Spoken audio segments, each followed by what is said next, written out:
से जुड़ी बड़ी खबर। यूक्रेन युद्ध से ज़ेलेंस्की की सेना में नई ताकत भरने के लिए अमेरिका ने बहुत बड़ा फैसला ले लिया है। अमेरिका ने यूक्रेन को 2 लाख करोड़ के हथियार देने का ऐलान कर दिया है। विदेशी मीडिया अमेरिका के इस फैसले को पुतिन को मिटाने का खूनी पैकेज करार दे रही है। देखिए, वजह कीव पर हमले हो रहे हैं और खार्किव पर कब्जा करने के लिए पुतिन फिलहाल तैयार बैठे हैं। ओडेसा में रोज मिसाइलें गिर रही हैं। जापोरोजिया पर दिन रात तोपों से हमले किए जा रहे हैं।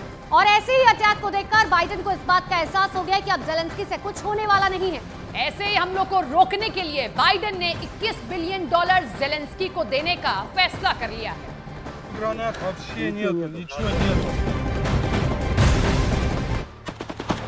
ज़ेलेंस्की ने अपनी स्पेशल फोर्स से एक वीडियो बनवाया और फौरन उसे बाइडेन को भेज दिया। इस वीडियो को बहुत गौर से देखिए और समझिए कि वीडियो बनाने का मकसद क्या रहा। Руки, сука!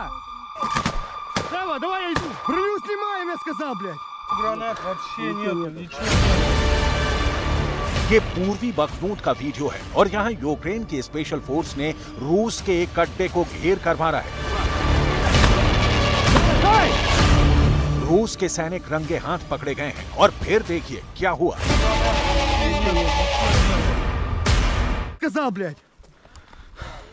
Пацаны, побачив гранату, сука, я, блядь. Нету гранат, вообще нету, ничего нету. Там точно ви троє були? Це естет Сантус, у нас 3 сходять. Я там вже 2 завалив, але, сука, камера не була включена, прикинь. Тихо, тихо, тихо, тихо. Ши, ближче підійде крит. बखमूत में युद्ध खत्म नहीं हुआ है। आमने सामने की जंग अब भी जारी है और यही बात ज़ेलेंस्की बाइडेन को बताना चाहते हैं, क्योंकि उसके बदले उनको बाइडेन से एक बहुत बड़ी खुशखबरी का इंतजार है। Все, пройшли, подивилися льошки. Там по чуть-чуть ідуть льошки, ми їх перевіряємо без стрільби. Вони, блядь, по правому флангу більше сходять. Я там вже 2 завалив.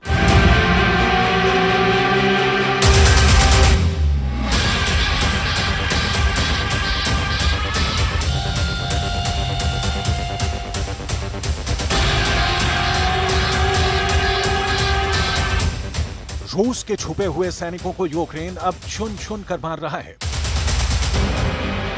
ज़ेलेंस्की ने साफ साफ कह दिया है कि रहम दिखाने की कोई जरूरत नहीं, रूस के सैनिकों को बख्शा ना जाए। Заходимо, тут бліндаж отак іде. Треба заходити, фонарик є? Тіпок! Що, больно? Больно, сука, виходи, блядь! Там точно अब यही वीडियो जब ज़ेलेंस्की ने जो बाइडेन के पास भेजा तो फोन पर वहां से ताली बजाने की आवाज आई और ज़ेलेंस्की को यकीन हो गया कि उनका मकसद पूरा हो गया। इस वीडियो को देखने के बाद बाइडेन का यकीन कुछ कुछ पक्का हो गया है। उन्होंने पुतिन को हराने के लिए बहुत बड़ा फैसला ले लिया है। पुतिन की फौज घेर कर मारी जाए, पुतिन के फाइटर जेट यूक्रेन में ही गिरा दिए जाएं। इसके लिए बाइडेन कुछ भी कर गुजरने को तैयार हो चुके हैं।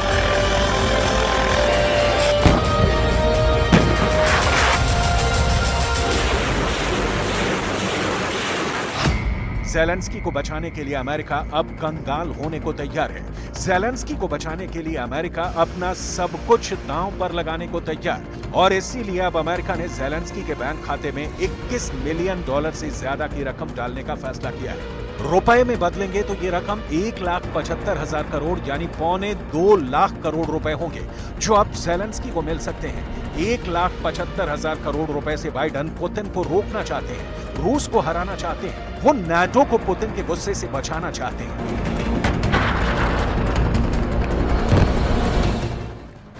तो यूक्रेन युद्ध में एक तरफ पुतिन मिसाइल और कामिकाज़े ड्रोन की बरसात लगातार करते रहे हैं और दूसरी तरफ बाइडेन यूक्रेन के लगातार सैन्य और आर्थिक मदद कर रहे हैं। अब हालात तो ऐसे बन गए कि लगातार मदद करते करते अमेरिका के हालात बहुत ज्यादा खराब हो चुके हैं। यहाँ तक कि अब ज़ेलेंस्की को लगता है कि पूरा का पूरा फंड युद्ध में झोंकना ही पड़ेगा।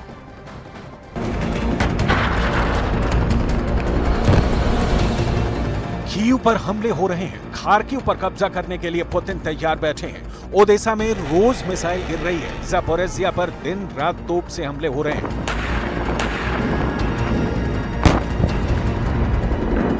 ऐसे ही अटैक को देखकर बाइडेन को एहसास हो गया है कि अब ज़ेलेंस्की से कुछ होने वाला नहीं है। ऐसे ही हमलों को रोकने के लिए बाइडेन ने बड़ा फैसला किया और फौरन $21 बिलियन ज़ेलेंस्की को देने का फैसला किया।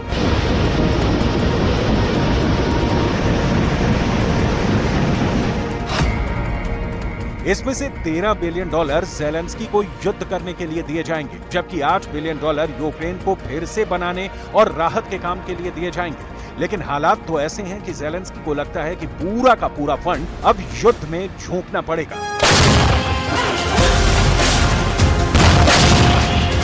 कह सकते हैं कि अब तक यूक्रेन के युद्ध में जहां एक तरफ पुतिन मिसाइल और कामिकाज़े ड्रोन की बरसात करते रहे हैं, तो दूसरी तरफ इन धमाकों के बीच ज़ेलेंस्की पर डॉलर की बारिश होती रही है। ज़ेलेंस्की को बार बार लिफ्ट कराने की कोशिश अब तक जारी है। जाहिर है कि अब ज़ेलेंस्की को पुतिन की फौज से लड़ने के लिए फिर से नई पावर मिलने वाली है। ये ऐसी फायर पावर है जो अगर टारगेट पर लगी तो पुतिन के युद्ध को बोझ बना सकती है। इतनी ज्यादा फंडिंग और नए हथियारों के सामने रूस के लिए भी ये युद्ध लड़ना आसान नहीं होगा।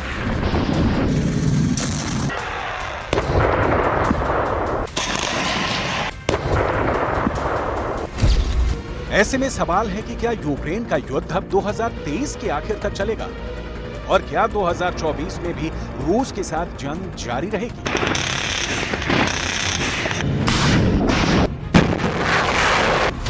ये सवाल इसलिए क्योंकि रूस के हमलों का सामना करते हुए भी अब ज़ेलेंस्की के दोनों हाथों में लड्डू हैं। पुतिन के रास्ते में बैरिकेड लगाने के लिए ज़ेलेंस्की को और पावरफुल बनाया जा रहा है।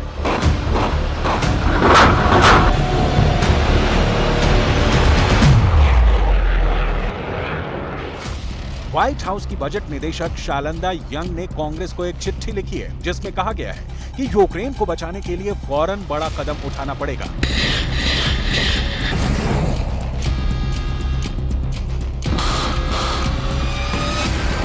यूक्रेन को दी जा रही सैन्य मदद और फंडिंग को लेकर अमेरिका में अब सवाल उठने लगे हैं और बाइडेन से सवाल पूछे जा रहे हैं कि अमेरिका क्यों यूक्रेन में लगातार अपने डॉलर झोंक रहा है।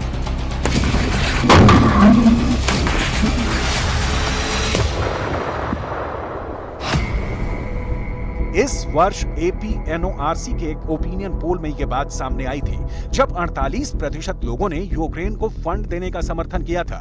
2022 में हुए ऐसे ही पोल में 60% लोगों ने इसका समर्थन किया था।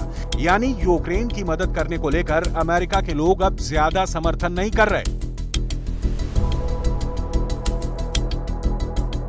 यूक्रेन में इस वक्त युद्ध निर्णायक मोड़ पर है और रूस इस वक्त हर मोर्चे पर हावी है।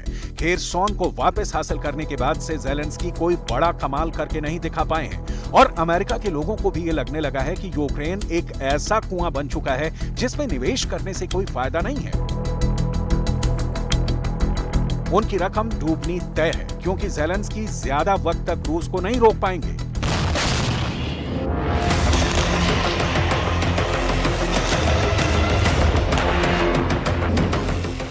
अब तक अमेरिका में यूक्रेन के लिए $113 बिलियन की मंजूरी दी जा चुकी है।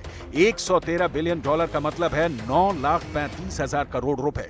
ये इतनी रकम है जिसे पूरी तरह स्क्रीन पर लिखना भी आसान नहीं है।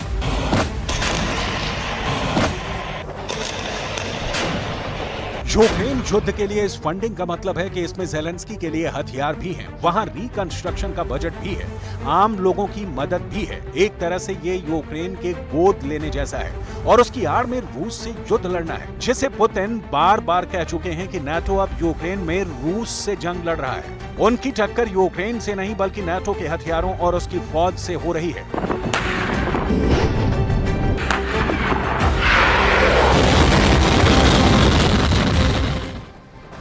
भले ही अमेरिका की तरफ से यूक्रेन को $1.2 अरब का नया हथियार पैकेज दिया जा रहा हो, लेकिन इसके पीछे कुछ और भी है।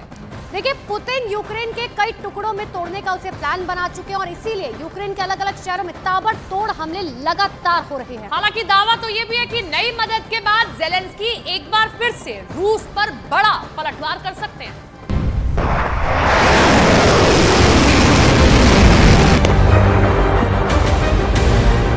यूक्रेन का युद्ध शुरू होते ही अमेरिका ने ज़ेलेंस्की से $40 बिलियन से ज्यादा के पैकेज का वादा कर दिया था और वक्त वक्त पर अमेरिका इसे किश्त के तौर पर देता भी रहा। फंड रिलीज होते रहे, ज़ेलेंस्की को नए नए हथियार मिलते रहे और सच ये भी है कि रूस इन हथियारों को लगातार खत्म करता रहा है और नाटो से मिलने वाले तमाम हाईटेक वेपन सिस्टम रूस के हमलों में तबाह होते रहे।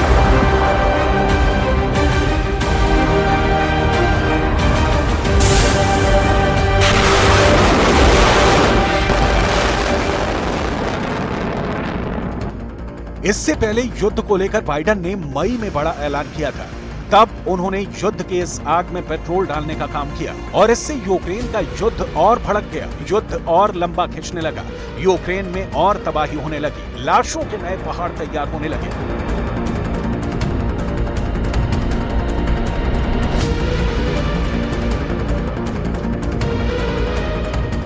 क्योंकि मई के महीने में बाइडेन ने व्हाइट हाउस में एक ऐसे कागज पर दस्तखत किए थे जिसमें ज़ेलेंस्की के नाम फौरन 10,000 करोड़ रुपए के हथियार देने का ऐलान किया था। ये बाइडेन की तरफ से मिला 10,000 करोड़ का बारूदी पैकेज था, जिसने यूक्रेन का फ्यूल मीटर फिर से टॉप अप कर दिया। यानी ज़ेलेंस्की के हथियारों वाला गोदाम फिर से भरने की तैयारी हो गई। Того, що можна сказати публічно, є новий оборонний пакет від Сполучених Штатів. Загальний обсяг – $1 200 мільйонів. Артилерія, захист від ракет і безпілотників терористів, інші речі для посилення наших захисників і захисниць.